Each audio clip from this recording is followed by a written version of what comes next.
이 TV를 통해서는 오랜만에 인사드리는 것 같아요. 이 자연인 박용진, 요즘 어떻게 지내십니까? 방송, 공중파, 종편 할 것 없이 TV 카메라 앞에 서기는 지금 처음이고요. 잘 쉬고 또 많이 생각하고 사람들 많이 만나고 있는 중인데요. 얼마 전에는 해남, 영광, 목포, 그리고 광주 이렇게 다녀서 맛있는 것도 먹고 좋은 풍광도 보고 그러고 왔습니다. 그 수술 받은 사실이 뒤늦게 알려졌어요. 지금 조금 어떠십니까? 자세히 들어보면 뭔가 좀 어눌한 말투 이런 게 약간 있으실 텐데 지난번 국회의원 선거 민주당 경선 때 한참 치열한 와중에 설암 판단을 받았어요. 지금 수술 끝나고 나서 첫 번째 정밀 검사 하고 나서는 깨끗한 걸로 나왔습니다. 네. 최근에 삼성 주식 생애 최초로 사셨다고. 근데 원래 삼성 저격수로 알려지셨는데 주식을 샀다 이래서 조금 의외긴 했어요. 주식 거래를 좀 해야지 하고 생각을 하고 있었는데 삼성 주가가 곤두박질 치고 있는 상황이에요. 저는 삼성 이재용 회장을 비롯한 삼성의 리더십, 특히 이제 오너 리스크와 관련돼서는 계속해서 지적을 해왔죠. 그러나 삼성전자라고 하는 회사 혹은 삼성의 계열사들은 그야말로 우리 국민 경제를 이끌어 나가는 주력군들이기 때문에 그래서 삼성전자 주식을 샀고 그거는 좀 의미가 있겠다 싶어서 공개를 했는데요. 삼성이 지금의 위기 또 오너십의 리스크를 좀 극복하고 혁신과 성장을 이끌어내 나가는 국가 전략산업 주력군으로 다시 우뚝 서기를 기대합니다. 얼마 전에 끝난 영광국성 재선거 얘기도 한번 여쭤보고 싶어요. 민주당이 두 곳 다 승리했지만 결과로 봤을 때 웃을 수 없는 상황이 됐어요. 어떻게 보셨습니까? 그 영광의 그 재보궐선거의 결과 같은 경우는 사실 어떻게 보면 6대 4인 거 아니에요? 그러니까 과반을 넘지 못한 승리였고 여러 가지 문제점을 노출한 이제 선거였습니다. 호남 홀대론에 대한 서운함이 직접적으로 표출된 결과다라는 게 지배적이에요.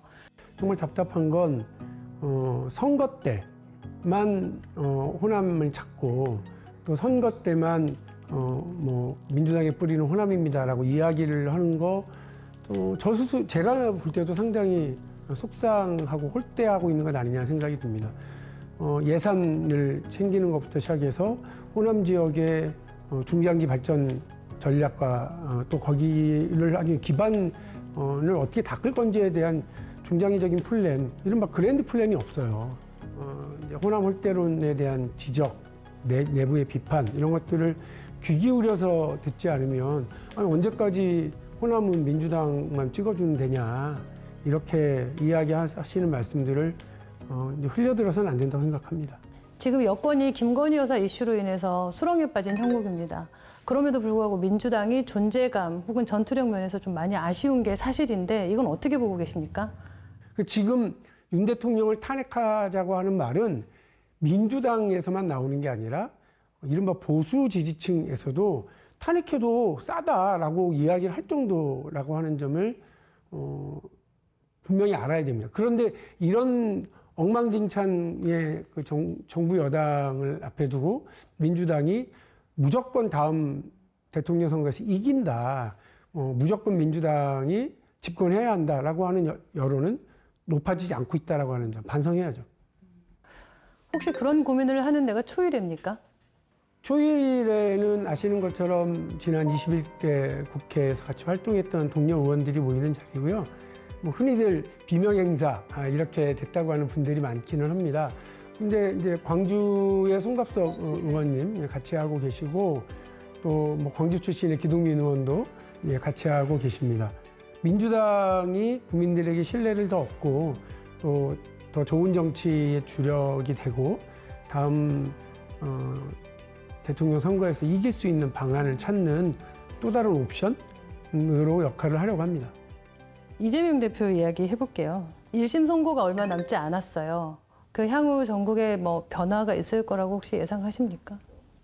사법부의 판단에 따라서 아마 정치적 공방은 있을 수 있겠지만 지금 민주당 같은 경우는 이재명 대표가 그야말로 1인 1극 체제, 그냥 뭐 압도적인 이런 그 영향력을 관철시키고 있는 체제 아니겠어요? 그러니까 민주당 안에서의 어떤 변화가 바로 벌어질 거다. 저 그렇게는 생각하지는 않습니다. 정치도 그렇고 우리 인생도 그렇습니다. 본인의 권한이 세지면 책임도 커집니다. 본인의 선택이 결정적일수록 본인이 책임져야 할 것도 커집니다.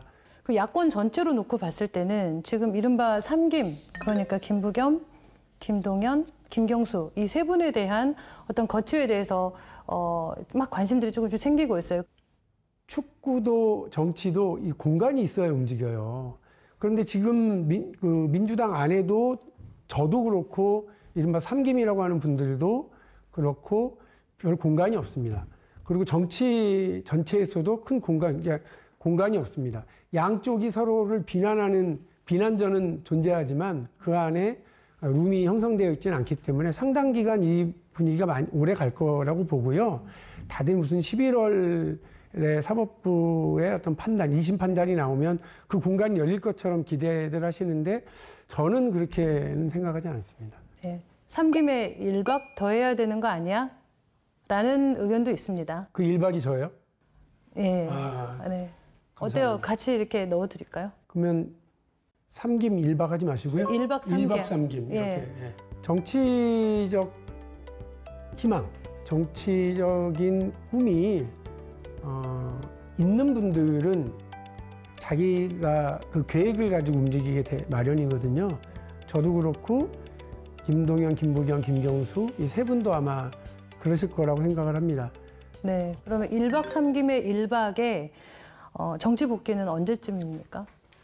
정치 복귀라기보다는 공개적인 활동을 이렇게 언제 할 거냐로 말씀드리면 될 것 같은데 아마 연말 혹은 내년 초쯤부터는 조금씩 공개적인 활동 일정들을 많이 좀 잡아서 만나고 다닐 텐데 우리 국민들의 생활 속에서의 이야기들을 좀 많이 듣고 담고 말하는 시간들을 좀 가져보려고 합니다. 그 마지막으로 이 정치인 박용진의 꿈이 무엇인지 지역민들에게 설명 한번 해주시죠. 저는 상식이 통하는 정치, 그리고 평범한 사람들이 어깨 펴는 세상, 그리고 미국하고 중국, 그리고 대한민국, 글로벌 빅3로 성장하는 우리나라를 만드는 것이 정치적인 목표고 비전이고요. 박용진이 민주당의 구원투수, 그리고 민주당의 후반전 대반격을 이끌어내는 이른바 선수교체 타이밍이 올 때 언제든지 들어가서 뛸 수 있도록 준비하고 또 힘을 다지고 있도록 하겠습니다. 기다려 주십시오. 건강관리 잘 하시고요. 앞으로 활발한 활동을 기대하도록 하겠습니다. 오늘 말씀 감사합니다. 감사합니다.